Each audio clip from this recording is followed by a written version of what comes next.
Okay, so I don't know if I managed to do it, but I actually tried to add some stream overlay here, like right here.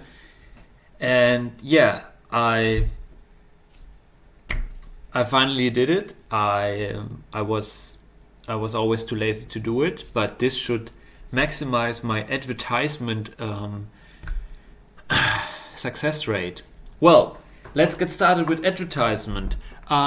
We are here back with another advertisement episode for Lasergurkenland. What is Lasergurkenland, you might ask? It's a anarchy Minecraft server. It's reachable under 88.214.56.94 or zillyhoon.com or lgl.zillyhoon.com, which you probably now see down here. I don't know. Can I see if the stream is already live? I don't know. Are we even in English? Yes, we are in English. Okay, so today with another English episode, and I'm very excited because I'm usually not the type of dude who does things, and I'm more like the vanilla, the easiest way with the least effort and so on, the most straightforward way. So if I do something like adding a stream overlay, that's something very unusual for me. And but from the point where I get started with things, I like to escalate. So maybe this is the last episode where you actually can see some Minecraft content. Maybe in the future episodes it will be 99% advertisement space used of this image of your view. Yeah, let's see how that goes. I really want to see if it actually worked. I'm kind of curious because this is my... Oh yeah, it looks functional. I try to make it high enough that even if you're in YouTube pause, it doesn't... Yeah, so I could increase the height of the LGL a little bit so it doesn't interfere with the progress bar of the video. But it looks good to me so far. I'm quite happy. Yeah, so... don't expect any subscriber or whatever notifications here. This is not a usual streaming thing. I'm not here about celebrating my viewership, nor to gain like a bigger audience or like to celebrate the usual streaming habits. It's just for advertisement. And yes, but maybe I will put some other things there, like all the essential information that I keep repeating in the beginning of every episode, so that we have like, oh, this is anarchy, you are allowed to use hack clients here, come and join, play for free, whatever. I don't know, let's see how that goes. Let's see how much of the view is blocked by this thing, but currently it looks good. My bucket is a little bit blocked as far as I can see. Or like my last item down here. I don't know. Yeah, I can for sure fine tune that a bit. So yeah, I would say let's get started. So if you're interested in playing on an anarchy server, then check out Lasergurkenland. It's reachable free and there are no world resets. Classical anarchy stuff, you're allowed to grief, you're allowed to kill, you are allowed to use hacked clients. Okay, so if that is something for you, turn off the stream. Well, probably not the stream because the stream currently has 0 viewers, but turn off this YouTube video which you are currently watching and join the server. Awesome stuff. Oh my gosh, I don't even have a... Oh, yikes. I should probably fill up my totem real quick. I am a little bit scared. Totem. Okay. We good? We good. Yes. So, yeah, that's about it, I guess, for the advertisement part. Then I would say let's get started with the video. Today we're talking about the police, I guess. Is policing referring to police or some English word like policy or whatever? I don't know. I suck in this English language.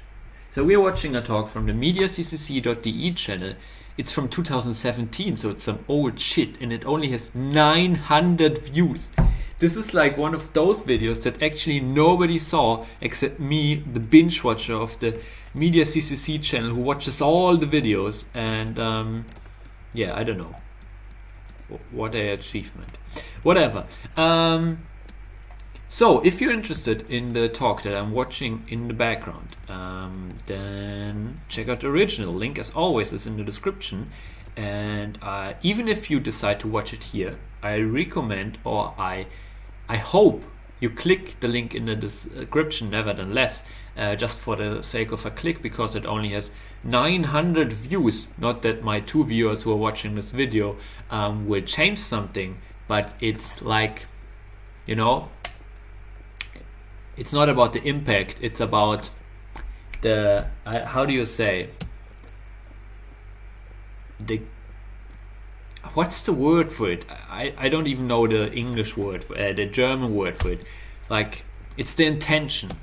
It's not the impact, it's the intention. We have good intentions here. We want to give back to this awesome channel, to this original talk in better audio quality with actual video. So make sure to check out the original. If you're here for the Minecraft content, you're lost anyways, because I'm just doing the most boring things one can do.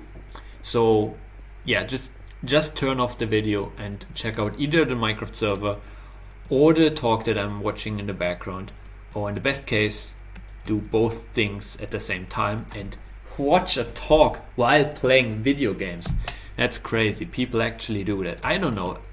I don't feel like I'm the only person doing it, but I feel like I'm one of the few persons who actually does that in public, which doesn't make much sense. But this is not about sense.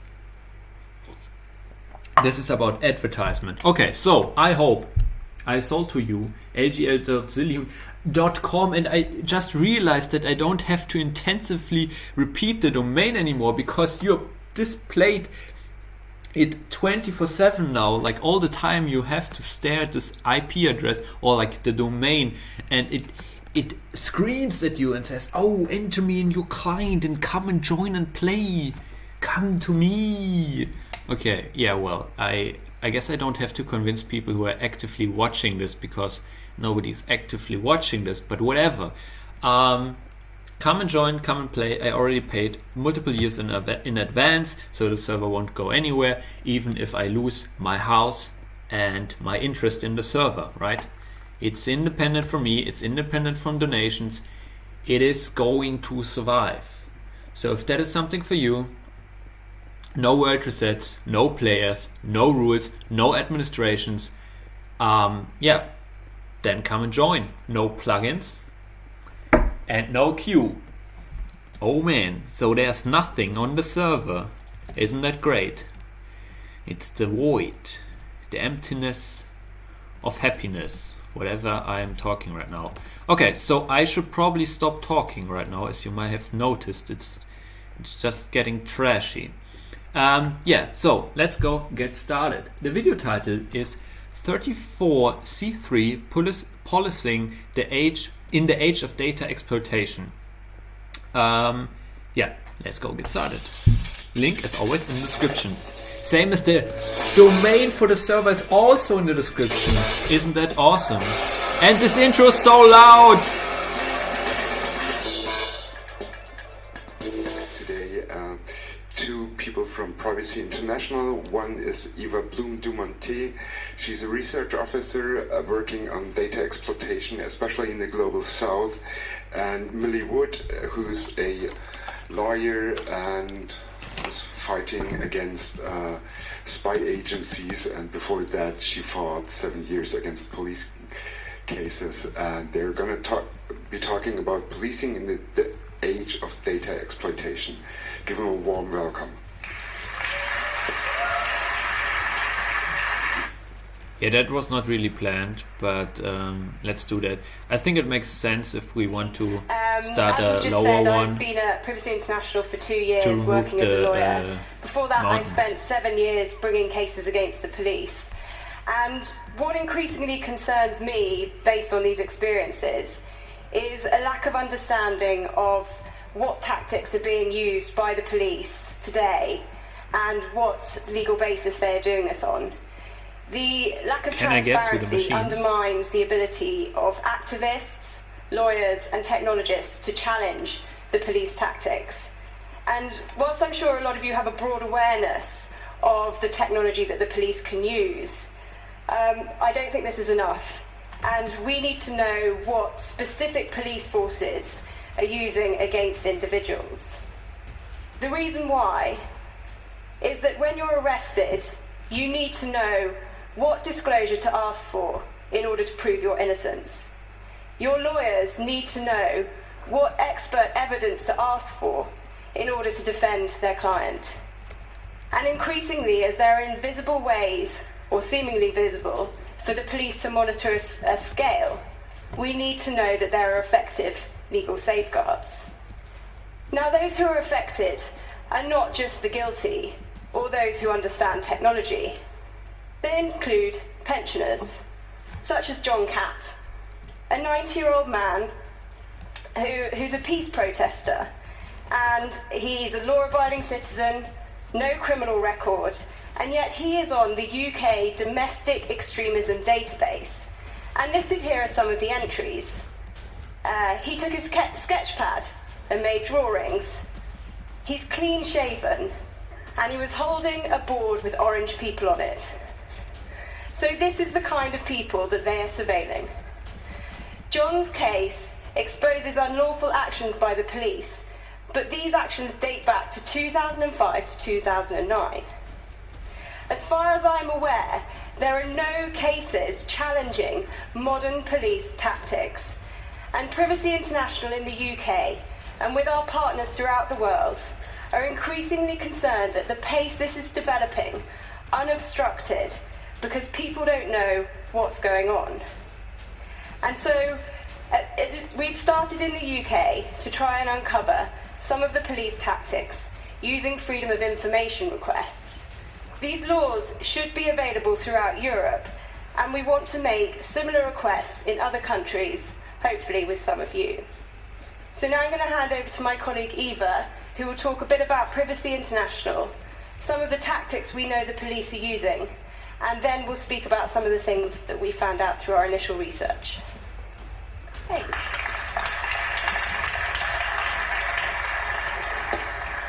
Thank you. So I'm just going to tell you a little bit more about Privacy International for those of you who don't know this organization.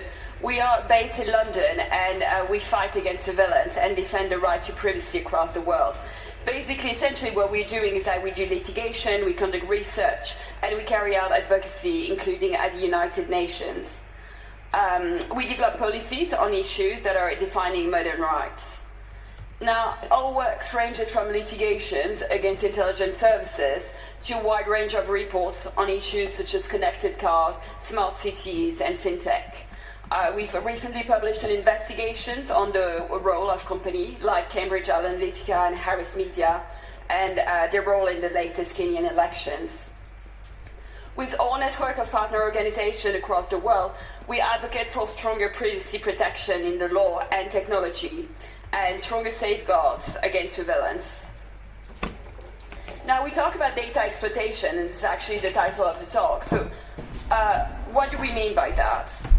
The concept of data exploitation emerged from all concerns that the industry and governments are building a world that prioritizes the exploitation of all data. We observe three prevailing trends in data exploitation. One is the excessive data that's generated beyond our control. The second one is the fact that this data is processed in a way we cannot understand or influence, and the lack of transparency around it. The last one is that at the moment, this data is used to disadvantage us, the ones who are producing this data, and it's further empowering the already powerful. We hardly control the data anymore that's generated for our phones and our computers.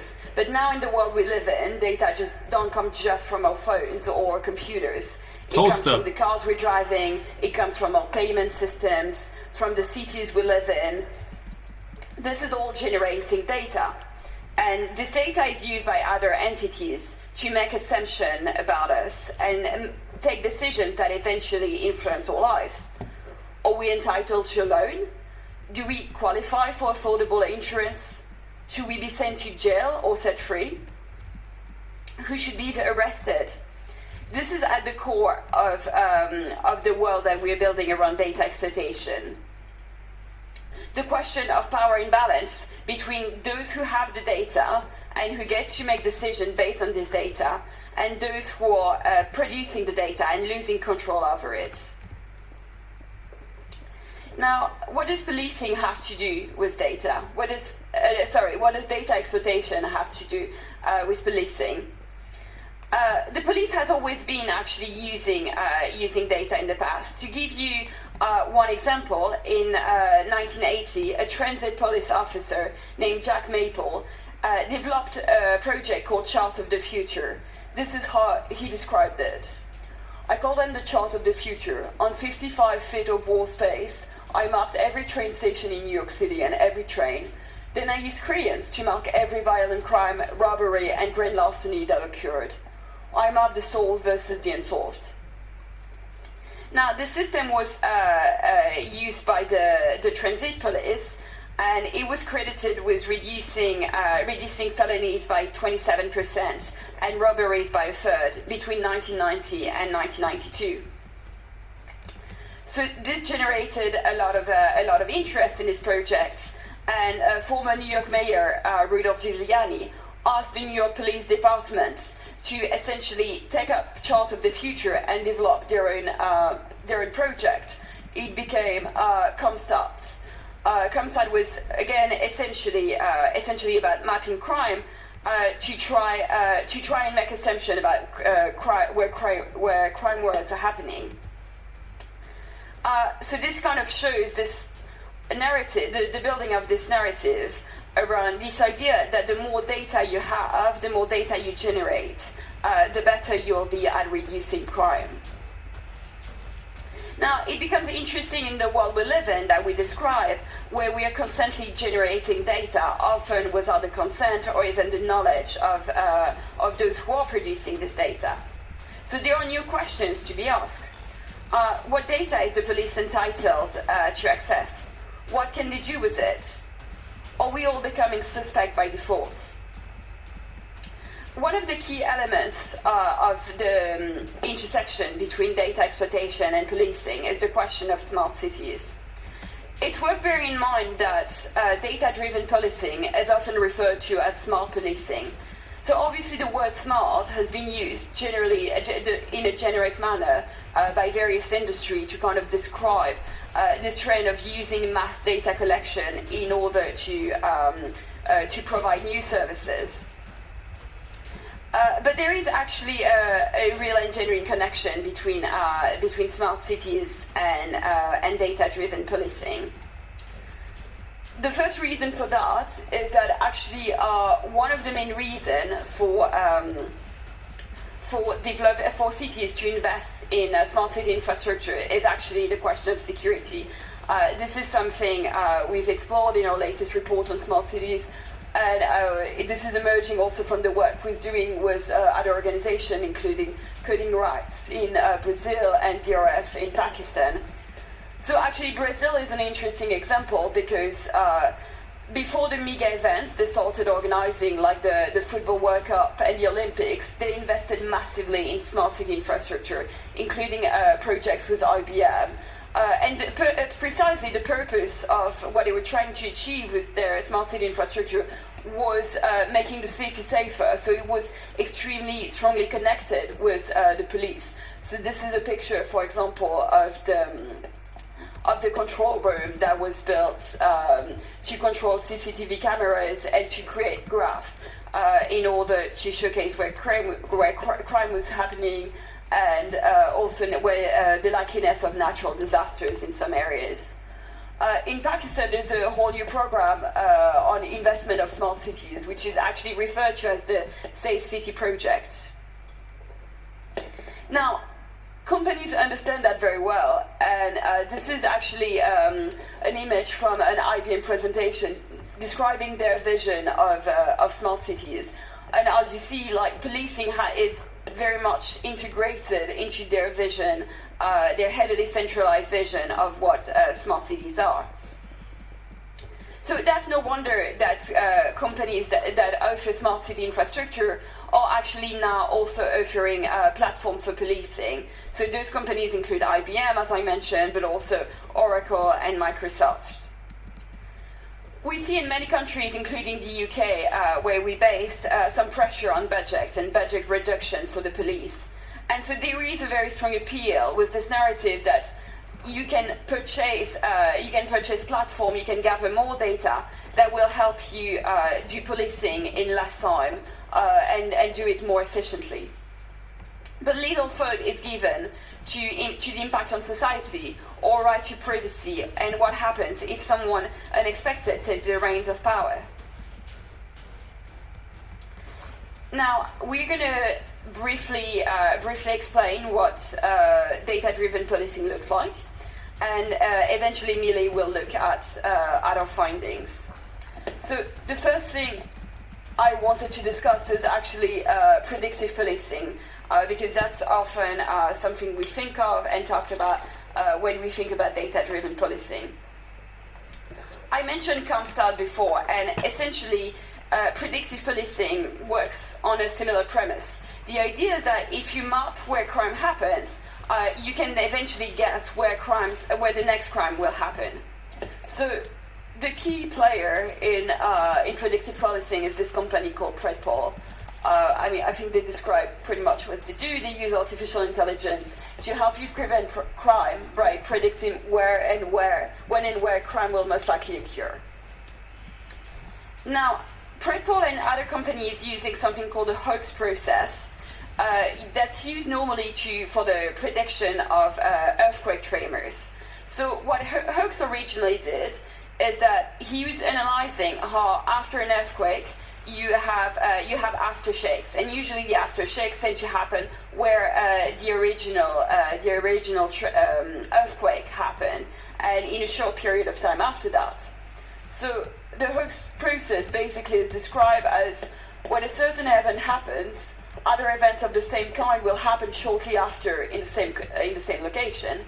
Now, obviously, it actually works quite well for earthquakes.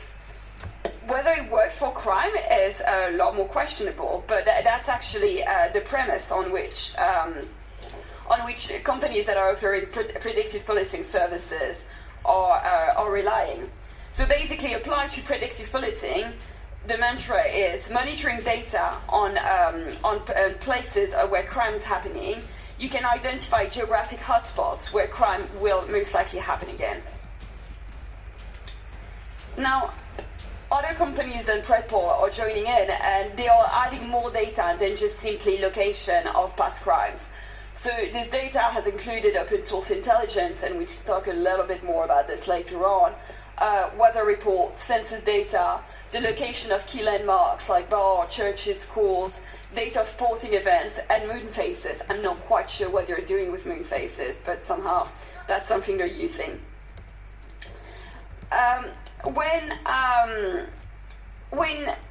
predictive policing first sort of emerged, one of the key concern was whether our world was going to be turning into a minority report kind of scenario where people are arrested before a crime is even committed.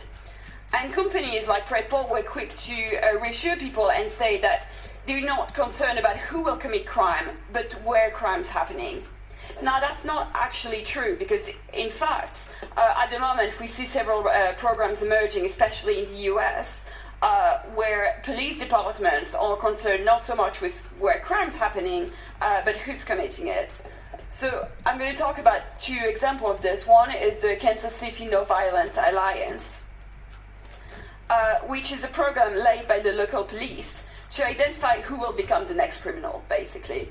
And they're using an algorithm that combines data from traditional policing, as well as social media intelligence and information that they have on drug use.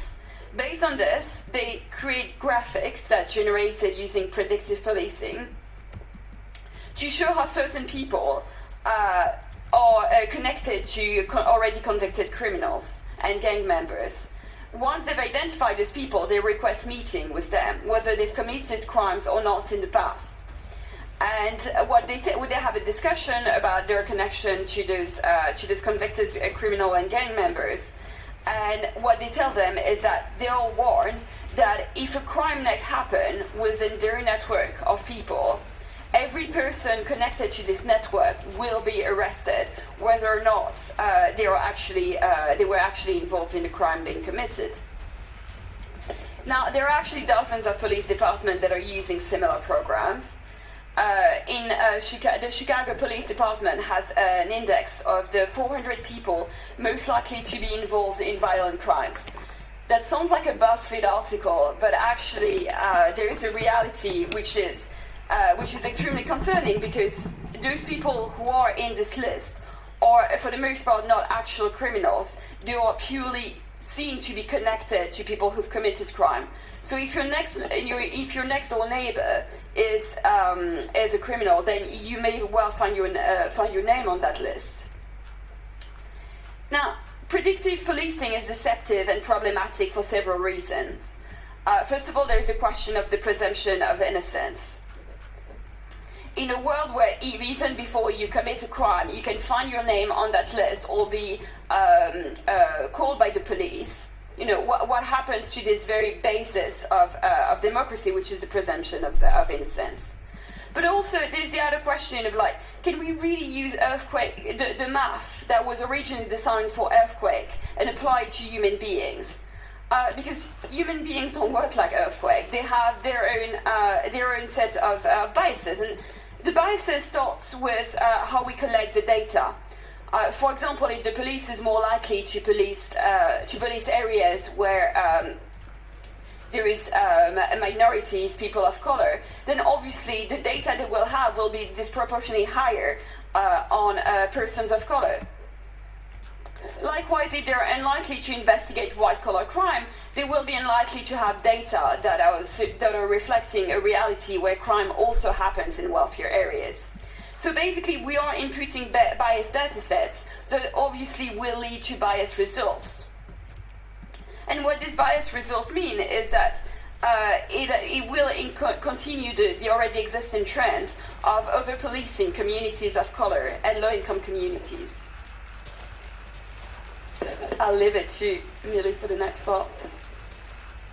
So, one of the increasing technologies we're seeing in the UK, and it's no doubt used around the world and probably for those of you who will help with the research, is mobile phone extraction. The police can extract data from your phone, your laptop, and other devices, which results in a memory dump of the extracted data taken from your device and now held in the nation's database. So, for example, all your photos, all your messages, and all those of people who had no idea they would end up in a police database because they're associated with you, retained for as long as the police wish. Now, these devices are pretty user-friendly for the police, and if you're interested, you can look on YouTube, where Celebrite, one of the big players, has lots of videos about how you can use them. And so, depending on the device and the operating system, some of the data, this is from a police document, but it lists what they can extract using a Celebrite UFED, is what you might expect. Device information, calls, messages, emails, social media, and Wi-Fi networks. But if you look at their website, and here are a few examples, they can also collect system and deleted data, they can access cloud storage, and inaccessible partitions of the device. Now, this is data that is clearly beyond the average user's control. And as the volume of data we hold on our phones increases, so will this list. And the companies we know the UK police are using, which include Celebrite, Accesso, Radio Tactics, MSAB, all aware of how valuable this is. And as one of them have stated, if you've got access to a person's SIM card, you've got access to the whole of a person's life.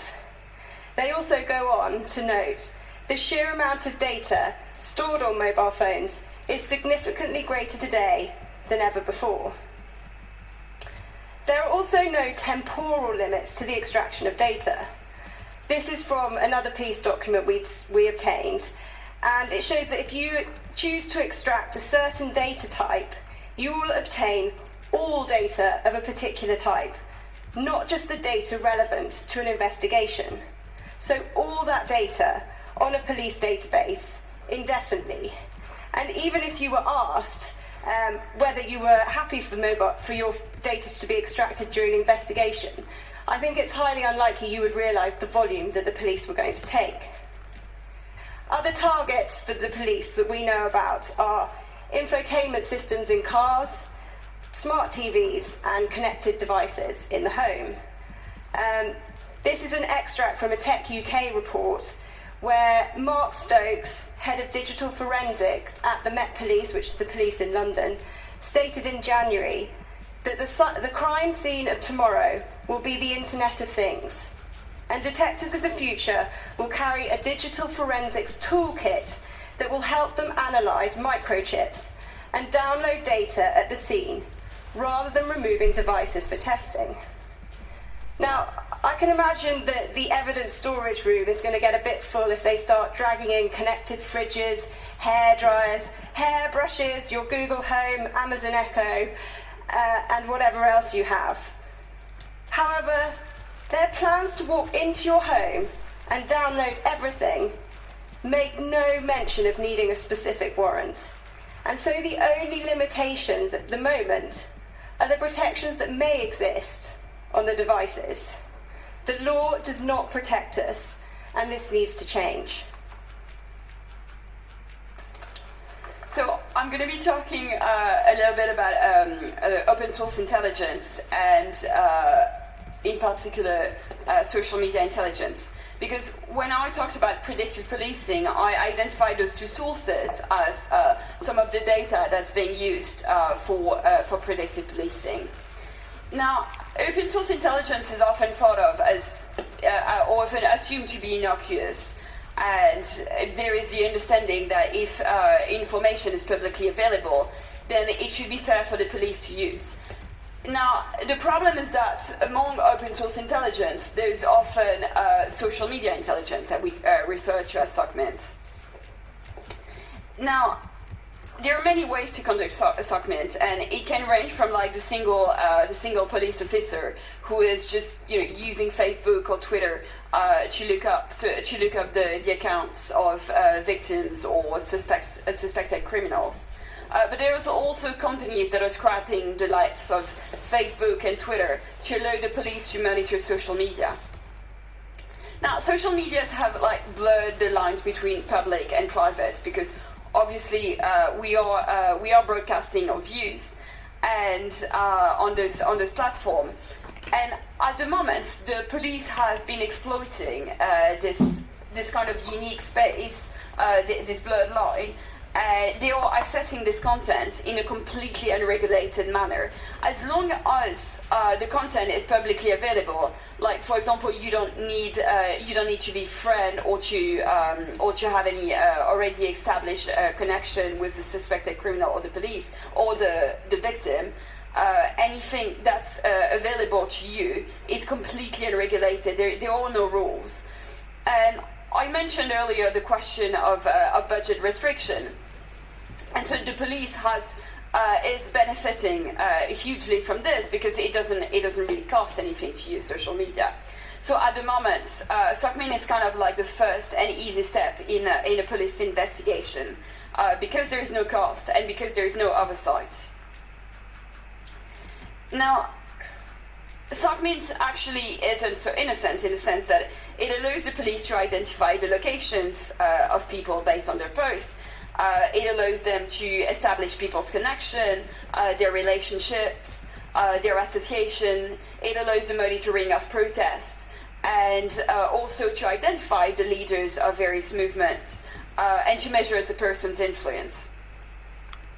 Now, in the UK, what we know is that the police is largely using marketing products. So this is an anonymous quote from a report by academics that have been doing research on SOCMINT. And what someone said was that a lot of stuff came out of marketing because marketing were using social media to understand what people were saying about their product we wanted to understand what people were saying, so it's almost using it in reverse. Now, again, this is not considered like surveillance device. This is purely a marketing project that they're using. And for that reason, law enforcement agencies and security agencies are often argue that SOCMINT has basically no impact on privacy. But actually, when your post reveals your location, or when the content of your post reveal what used to be considered, and is still considered actually, as sensitive private information, like details about your sexual life, about your health, about your politics, can we really minimize the impact of the police accessing this information? Now, obviously, we may not have a problem with the average Twitter user or with your friend reading this information, but when the ones who are reading the information and taking actions on this information have power over us, like the police does, you know, what does it actually mean for our right to privacy? So, and that's not to say that that's not to say that people should stop using social media, but rather what kind of regulation can we put in place so that it's not so easy for the police to access. The absence of regulations on SOCMINT has actually already led to abuse. In two cases, both in the US, that we've identified. One is the Raisa versus the City of New York, which is a case from the ACLU, where we knew that we found out that the City of New York, the New York Police Department, was systematically gathering intelligence on Muslim communities. And one of the ways they were gathering this intelligence was essentially by surveilling social media accounts of Muslims in New York. The second case is a company called Zero Fox. So what Zero Fox does is social media monitoring. Now, during the riots that followed the funeral of Freddie Gray was a 25-year-old black man who had been shot by the police. So after his funeral, there had been a series of riots in the UK, and Zero Fox produced a report that they shared with the Baltimore police to essentially advertise for their social media monitoring tool. And what the company was doing was, again, like browsing social media and trying to establish who were the threat actors in these riots. And among the 19 threat actors that they identified, 2 of them were actually leaders of the Black Lives Matter movement. Actually, at least one of them was a woman, definitely not a physical threat, but this is how they were essentially labeled. So these 2 examples actually shows that, again, it's still the sort of same targets. It's people of colors, it's activists, it's people from poor income backgrounds that are singled out as likely criminals. And it's very telling when we realize that SOCMINT is actually one of the source of data that's eventually used for predictive policing, and then again, predictive policing leading to people being more surveilled and potentially exposed to more police surveillance based on the fact that they are singled out as likely criminal. Now, social media is a fascinating place because it's a mix between a private and a public space. As I said, we are broadcasting our views publicly, but then again, it's a privately owned space where we follow the rules that is set up by private companies. Now, if we want to protect this space and ensure that like free expression and political organization can still happen on the spaces, we need to fully understand how much the police have been exploiting the spaces and how we can limit and regulate their use of it. Now, I'll talk to Millie about what we can do next. So I'm going to briefly look at some of our initial findings we've made using freedom of information requests. Broadly, the lack of awareness by the public, weak legal basis, and a lack of oversight. Now, sometimes the lack of awareness appears intentional. We asked the police about the plans to extract data from connected devices in the home, and they replied, neither confirm nor deny. Now, this is kind of a bizarre response, given that Mark Stokes, who's a member of the police, had already said that they plan to do this. In addition, the UK Government Home Office replied to us saying the Home Office plans to develop skills and capacity to exploit the Internet of Things as part of criminal investigations. They also said that police officers will receive training in relation to extracting, obtaining, retrieving data from or generated by connected devices.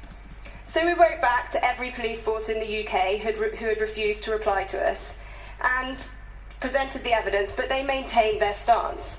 So we were bringing a challenge against them under the Freedom of Information Act. Now, Eva has also identified the huge risks associated with predictive policing.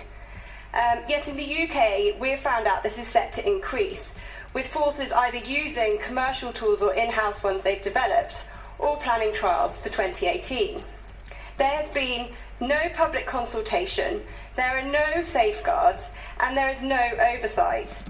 So when we asked them more questions about their plans, we were told we were vexatious, and they won't respond to more requests, so it seems like we have yet another challenge. And what about mobile phone extraction tools? Here are some of the stats that have been found out. And I would say these aren't completely accurate because it depends on how reliable the police force are in responding. But roughly, I'd say it's probably more than 93% now of UK police forces throughout the country are extracting data from digital devices. We know they plan to increase. We've seen in their documents they plan to train more officers, to buy more equipment, and to see extraction as a standard part of arrest, even if the devices had absolutely nothing to do with the offence. And so these figures are likely to increase exponentially. But in the UK, not only do the police not need a warrant, in documents we've read, they do not even need to notify the individual that they have extracted data, for example, from their mobile phone, or that they're storing it. If this is being done without people's knowledge, how on earth can people challenge it? How can they ask for their data to be removed if they're found innocent? Turning to social media monitoring, which the police refer to as open source research. This is Jenny Jones. She's a member of the House of Lords in the Green Party, and next to her photo is a quote from her entry on the domestic extremism database.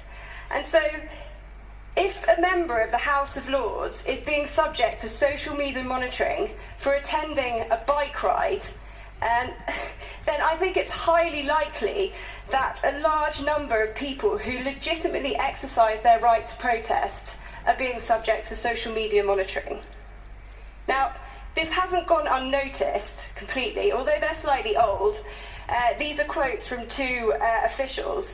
The first, the UK Independent Reviewer of Terrorism, who notes that the extent of the use of social media monitoring is not publicly known.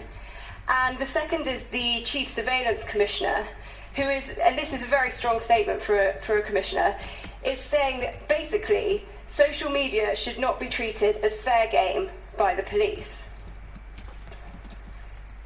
So now I'll move on to a weak or outdated legal basis.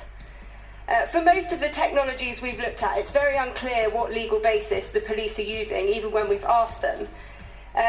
This relates to mobile phone extraction. So the legislation they're relying on is over 30 years old and is wholly inappropriate for mobile phone extraction. This law was developed to deal with standard traditional searches. The search of a phone can in no way be equated to the search of a person or the search of a house. And despite the fact that we have repeatedly asked for a warrant, this is not the case. And we believe that there should be a warrant in place, not only in the UK, but in the rest of the world. So if you think that either you or your friends have had their data extracted when they're arrested, or your phone has been in the possession of the authorities, you should be asking questions. And very briefly, something on lack of oversight. So we reported in January this year about documents that were obtained by Bristol Cable's investigation into Celebrite. And one report said that in half of the cases sampled, the police noted the police had failed to receive authorization internally for the use of extraction tools. Poor training undermined investigations into serious offences such as murder, and inadequate security practices meant encryption was not taking place, and even when it was easy to do, and they were losing files containing intimate personal data. So why does this matter? Here are some key points. In relation to information asymmetry, it's clear, as Eva has explained, that the police can now access far more data on our devices than the average user. In relation to imbalance of power, it's clear they can collect and analyse sources that are beyond our control, whether it's publicly placed sensors, cameras, and other devices. There is also unequal access, and if lawyers don't know what's being gathered, they don't know what to ask for from the police. All in all, this puts the individual at a huge disadvantage. Another impact is the chilling effect on political expression. Now, I'm sure many of you maybe think that the police monitor your social media, but the average person is unlikely to. And so if they start to know about this, are they going to think twice about joining in protesting either physically or using a hashtag? And what about who your friends are? If they know you attend protests, and they really want to have their data on your phone, if they know that potentially that could be extracted and end up on a police database. It's far easier to be anonymous face among many people than a single isolated person standing up to power. But these new forms of policing we've been discussing redefine the very act of protesting by singling out each and every one of us from the crowd. So, what can we do? Many of you will be familiar with these technologies, but do you know how to find out what the police are doing? In the UK, we've been using freedom of information requests. We want to do this with people throughout Europe, and you don't need to be a lawyer, so please get in touch. We also want to dig into the technology a bit more. I want someone to use a Celebrite UFED on my phone and show me exactly what can come out of it. And we want to tell lawyers and activists about these new techniques.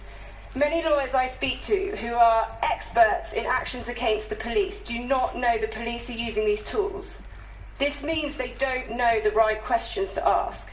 And so it's fundamental you speak to people who are bringing these cases and tell them about what they can do or what questions they should be asking. And finally, we want you to also raise the debate, to share our research and to critique it. Thank you.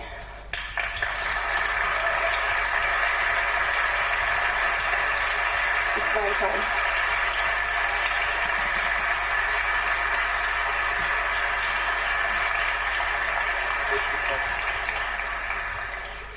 So we've got ample of time for Q&A. Are there any questions in the hall? Yes, there's one over there. You mentioned the problem of when they do physical extraction from a Celebrite device, it's going to get all of the photos or all of the emails or whatever it may be, rather than just what the investigator needs. What is the solution to that from your eyes? Is it a technical one that these companies are going to have to implement, which they're not going to, or a legal one? Because on the other side, a mobile phone is a crucial part in any criminal investigation in 2017. So what's the workaround or the solution to that? I think it's both. I think the fact that there isn't any law looking at this and no one's discussing, can there be a technical solution, or does it need to be one where there's better regulation and oversight? So you extract everything, can you keep it for a certain period to see what's relevant, then do you have to delete it? The trouble is we don't see any deletion practices, and the police have publicly stated in the media that they can just keep everything as long as they like. They like data. You can kind of see why, but that doesn't mean they should keep everyone's data indefinitely just in case it's useful. So I think there may be tech solutions, there may be legal ones, and I think perhaps both together is one of the answers. The next question from microphone one, please. I'm just wondering how those laws and regulation and power given to the cops are being sold to the UK people. Like, is it because to fight terrorism, they said, or to fight drugs, or this kind of stuff? What's the argument used by the government to sold that to the people? Well, so I think actually one thing that's important to bear in mind is that I'm not sure most of the public in the UK is even aware of it. So I think unlike the work of intelligence services in agency where terrorism is used as the excuse for ever more power and especially laws that have become increasingly invasive, actually with policing we don't even fall in that kind of discourse because it's actually hardly talked about in the UK. Yeah. And the mobile phone extraction stuff we've been looking at is low-level crimes. So that's like it could be, a pub fight. It could be a robbery, which that's more serious. It could be an assault. So they want to use it in every case. For all the other techniques, we have no idea what they're using for. That's one of the problems. The next question from the internet, please. When you say that there's a lack of laws and regulations for police concerning iOS and data from devices, are you talking just about UK and or USA, or do you have any examples of other countries who do better or worse? I don't know of any country that has a regulation on publicly available information on social media. Microphone number 4. Thank you again for a great talk. In terms of fucking renaming Obsidian. How useless. What can you rename? Can you rename like everything? It's just blocking my stacks. Fucking lead it. Please don't kill me. An element that I didn't hear you talk about that I'd like to hear a little bit more is when there are questions around who is doing the exploitation. I know in the US, some FOIA researchers get around how difficult it is to get data from the feds by going after local and state police departments. Is that something that you're doing, or do you have a way of addressing confusion when people don't know what agency has the data? Yeah, I think actually one of the things the data exploitation program at First International is doing is actually looking into the connection between the private sector and governments, because obviously at the moment there's the whole question of data brokers, which is an industry that's hardly regulated at all, that people don't necessarily know about. We don't, the companies that are doing it are in familiar household name. Let's merely talk a lot more about the government aspects of it. I guess the question is, again, a country-by-country basis. We work in many countries that don't have any data protection regulations at all. So there is this first difficulty is how do we regulate, how do we limit the power of the state when you don't even have the basic legislation around data protection.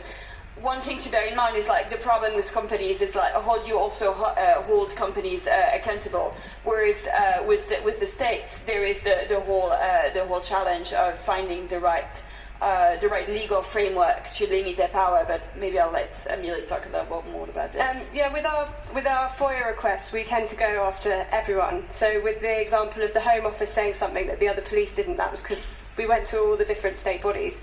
And I think that there's a good example in the States where there's far more research done on what the police are doing, but they're using the same product in the UK. I think it's Axiom, and they're a storage device for body-worn camera videos. And a lawyer in the States said that in order to access the video containing his client, he had to agree to the terms and condition on Axiom's website, which basically gave them full use of his client's video about a crime scene. So that's a private company having use of this video. So given that we found they're using it in the UK, we don't know if those kind of terms and conditions exist, but it's a very real problem as they rely increasingly on private companies. Number 2, please. Thank you for your work. Perhaps you've already answered this, partially from other people's questions, but it looks like we have a great way to start the process and kind of taking the power back, but the state and the system certainly doesn't want to give up this much power. How do we actually directly, what's kind of the end game? What's the strategies for making the police or the governments give up and restore balance? Is it a suit? Is it challenging through parliament and the slow process of democracy? Or what do you think is the right way of doing it? I never think one works on its own. Even though I'm a litigator, I often think litigation is quite a weak tactic, particularly if you don't have the public on side. And then again, if you don't have parliament. So we need all of them, and they can all come through different means. So we wouldn't just focus on one, although different countries, it might be better that you go down the legal route or down the parliamentary route. But in the UK, we're trying all different routes. So, for example, on mobile phone extraction, in the beginning of next year, we're going to be doing a video, we're going to be interviewing the public and speaking to them about it, we're going to be going to Parliament. And I've also been speaking to a lot of lawyers, so I'm hoping some cases will start. Because those individual cases brought by local lawyers are where also you see a lot of change, like the John Catt case, that's one lawyer. So I think we need all different things to see what works and what sticks. We haven't had number 3 yet. Hi, thanks for the talk. So I have a question regarding concerning the solution side of things, because one aspect I was missing in your talk was the economics of the game, actually, because you are from the UK, and the private sector has stepped in also in another public domain, the NHS, to help out because funds are missing. And I would like to ask you whether or not you think, first of all, the logic is the same within the police departments, because it might also be a cost-driven aspect to limit the... Do I need a staircase now? Okay, let's build a staircase. The salaries, or because you have a problem with police force coming in, because you have to pay their rents, and automated things, especially when given to the private sector, which has another whole logic of thinking about this stuff, is cost saving. And so maybe it would be a nice thing whether if you could talk a bit about the attempt to maybe get the economics a bit more into the picture when it comes to solutions of the whole thing. So I think you're very right in pointing actually the relation. I mean, to compare what's happening with the NHS and what's happening with the police, because both the economics of companies offering policing services arise from the same situation. There's a need of doing more efficient policing because of budget cuts. So the same way the NHS is it being essentially privatized due to the budget cuts and due to the needs that arise from being limited in your finance. Again, there's a similar thing with the police. Is when you're understaffed, then you're more likely to rely on technologies to help you do your work more efficiently. Because essentially, with predictive policing, the idea behind this is that if you know where and when crime will happen, then you can focus the limited resources you have there, and not sort of look at the more global, larger picture. So, I mean, I'm not going to be here on stage advocating for more funds from the police. I'm not going to do that. But I think that there is a desperate need to reframe actually the narrative around how we do policing actually, and definitely also look at a different perspective and a different approach to policing. Because as I've tried to show, it's been a really long time since this narrative has developed of more data leads to crime resolution, but actually.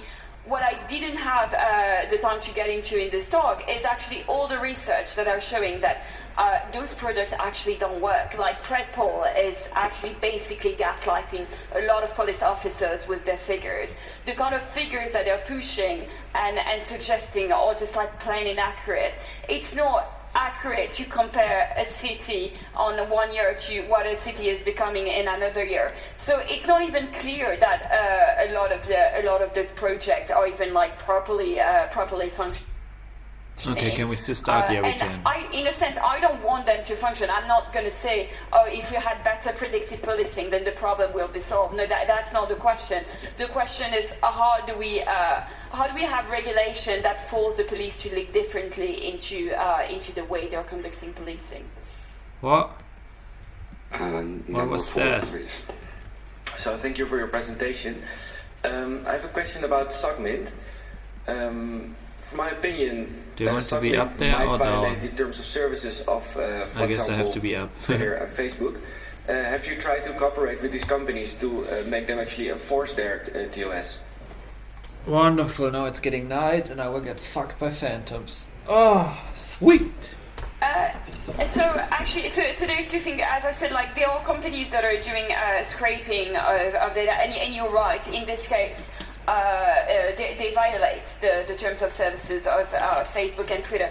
Now, the problem is that there is already a loop to this, and actually, the marketing company I was talking about that's being used by the UK police.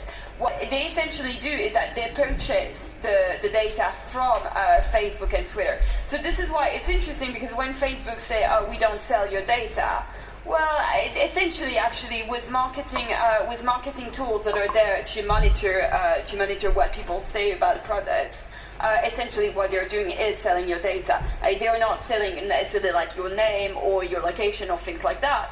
But whatever you're going to be posting publicly, for example, in like groups or public pages, is something that they are going to be trying to sell to those companies.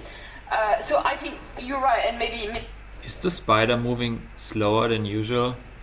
I really want that TPS showing client. Boy. It feels like a server is fighting, right? In the start from the lower machine, it seemed like it was stuck for a moment. I don't know. Really will have more to say about this. I think there is those companies have a role to play, but at the moment I think the challenge we face is actually this loop that we're facing, where by purchasing the data directly from the company, they don't face any they don't violate the terms of services. We've spoken a bit to some of the social media companies. We've been told that one of their big focus is the problems of the social media monitoring at the US border. And so because there's a lot known about that, they're looking at those issues. So I think once we show more and more the problems, say in the UK or in other countries, I think it would be very interesting to look at what's happened over the Catalan independence vote period to see how social media was used then. I think the companies aren't going to react until we make them, although they probably will meet with us. A slightly different aspect that we revealed in a different part of our work, that the intelligence agencies were gathering social media. That's probably not groundbreaking news, but it was there in plain fact, and so they all got a bit concerned about how that was happening, whether some of them knew or some of them didn't. So the better our research, the more people speaking about it, I think they will engage, or we'll find out are the police getting it lawfully or unlawfully. Number one, please.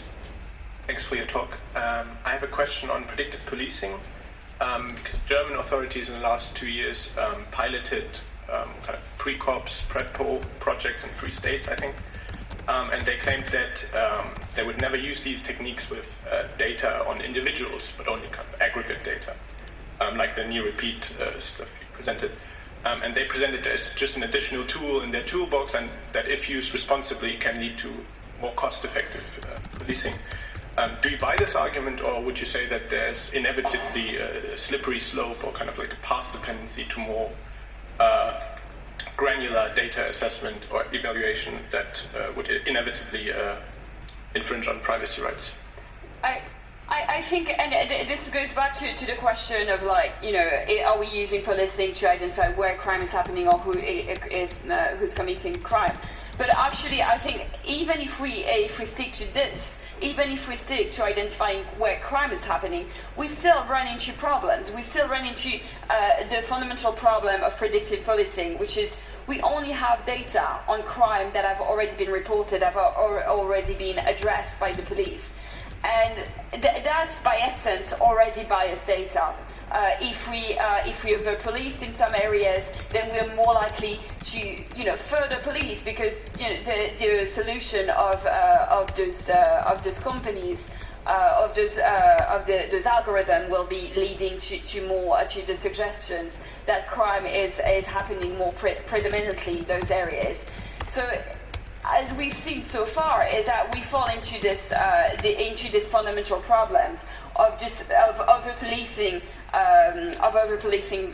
communities that are already over-policed. So in a sense, in terms of the right to privacy, but also the question of the presumption of innocence.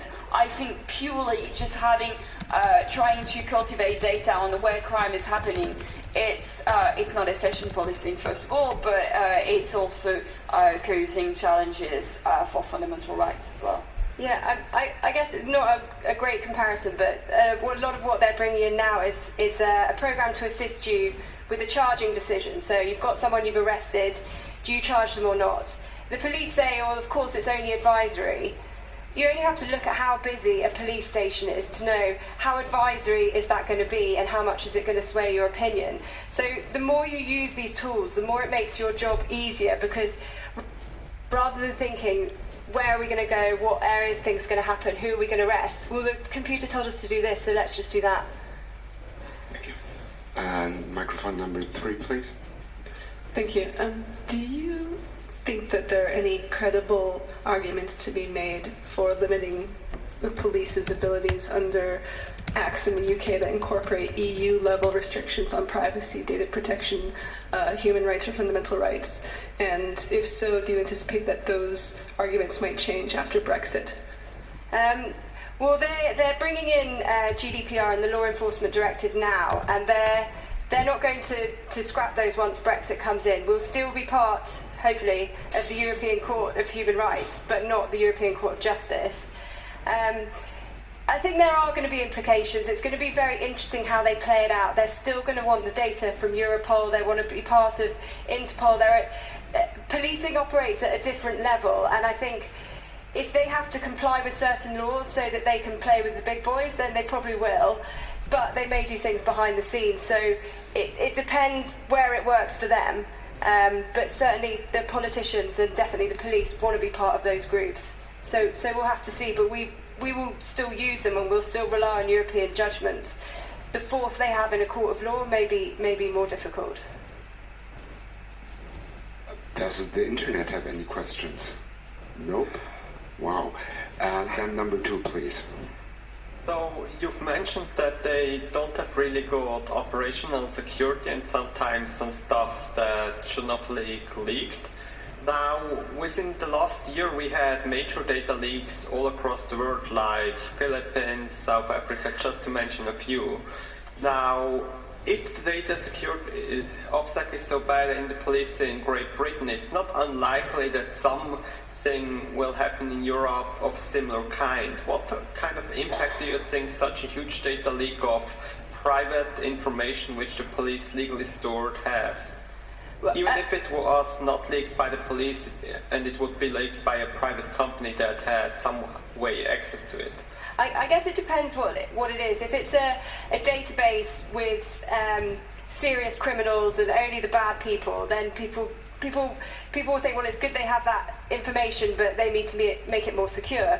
If somehow databases which held all sorts of information, say from people's mobile phones, innocent people's pictures, all that kind of thing, then we might see a much wider public reaction to the tools that are used, and the legal safeguards will come a lot quicker than probably we will achieve in the way we're trying to go now, because there'll be a bigger public outrage. Okay, one last and hopefully short question from microphone 1. Hi, thanks for the talk. It was really interesting. It's actually quite a short question. How much is a Celebrite, and can we buy one? I did look to buy one. I think there was some on eBay, but I'm not sure if they were like the right things, but a couple of £1,000. But I think you have to actually be a police force to get those ones. Maybe there are other types, but it's expensive but not unobtainable. But I'm trying to find universities that might have them, because I think that a lot of forensic schools, I'm hoping that they will. I know they do extractions of laptops, but I haven't found one yet that does phones, but I probably haven't asked enough people. So, thank you very much. Wow, that end was like very abrupt, like my streams sometimes are, because I still haven't figured out how to properly end a stream. Are those 3 machines? With the delay. Yeah, whatever. So that's it for this episode. Make sure to check out Lasergurkenland. IP is at the bottom of the screen in the right edge. Isn't that cool? I don't even have to type it into chat. Yeah, see you in the next episode.